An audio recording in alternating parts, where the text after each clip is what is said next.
নমস্কার, গুরু প্রণাম জানিয়ে আজকে আমার ভিডিও শুরু করছি। যেই বিশেষ বিষয়ের ওপর আজকে আমি কথা বলবো সেটা হলো জুন মাসে মেষ রাশির ঠিক কী ধরনের সময় যেতে চলেছে সেই নিয়ে আপনাদের সাথে আলোচনা করব। ট্রানজিট বলছে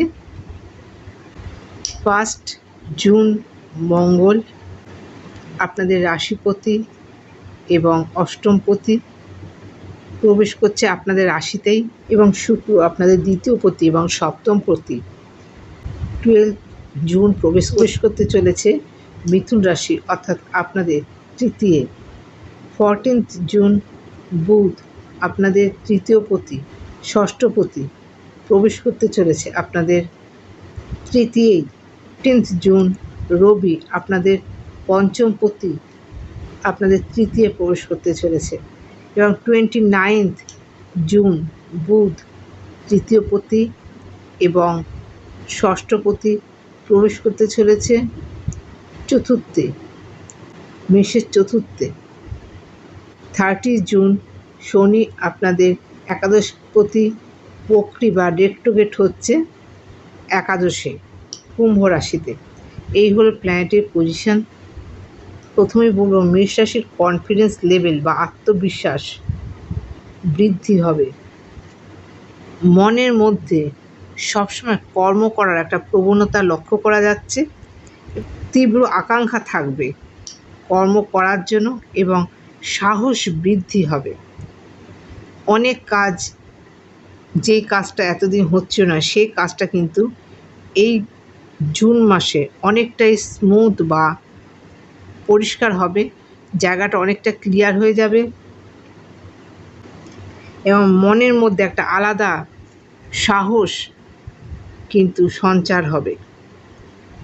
যারা মৃৎশিল্প বা গয়না প্রস্তুতকারক তাদের জন্য ইতিবাচক থাকছে। খাদ্যদ্রব্যর ব্যবসা যারা করছেন বা বস্ত্র শিল্পের ব্যবসা যারা করছেন তাদের কিন্তু প্রভূত উন্নতি দিয়ে যাবে। যারা গ্ল্যামার ওয়ার্ল্ডে রয়েছেন, মিডিয়া নিয়ে কাজ করছেন তাদের জন্য শুভত্ব বয়ে আনবে এই সঞ্চার। কথার মধ্যে দৃঢ়তা যেমন আসবে, মাঝে মাঝে সেই কথা একটা সৌন্দর্য বা কোমলতাও কিন্তু বৃদ্ধি পাবে। অর্থের যোগান ভালো থাকবে। নানা ধরনের যোগাযোগ বা সুযোগ এই সঞ্চারে কিন্তু মেষ পেয়ে থাকবেন। নানা ধরনের সুযোগ আগমনের জন্য ছোট ভাই বোনেদের সাপোর্ট বা হেল্প আপনারা পাবেন। ছোটোখাটো ভ্রমণ তো এই সঞ্চারে হবেই।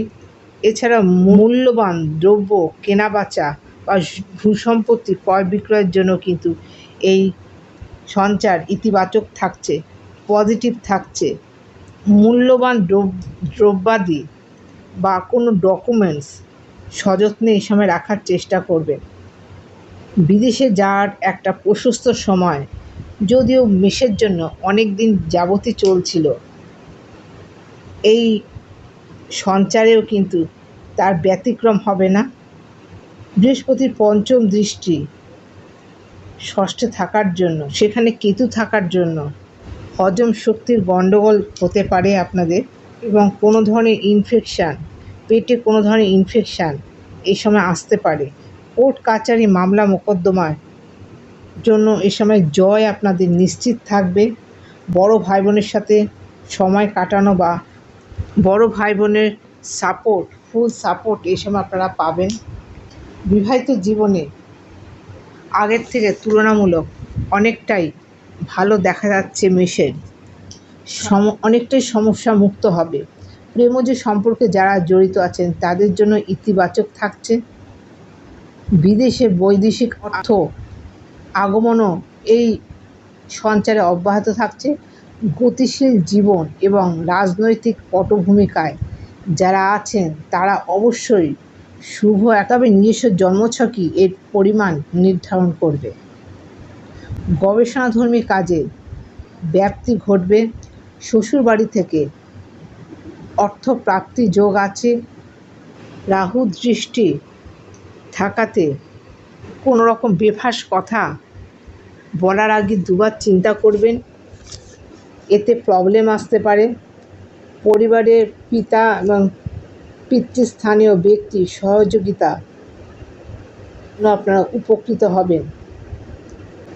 সন্তানের শিক্ষা বিষয়ক ব্যাপারে বা অনলাইনে দক্ষতা বৃদ্ধি হবে। অশ্বিনী নক্ষত্রের জাতক জাতিকাদের মধ্যে স্পিরিট বাড়বে, তবে তর্ক করার একটা প্রবণতা এদের মধ্যে দেখা যাবে। কোনো রকম ঝামেলায় জড়িয়ে পড়তে পারে।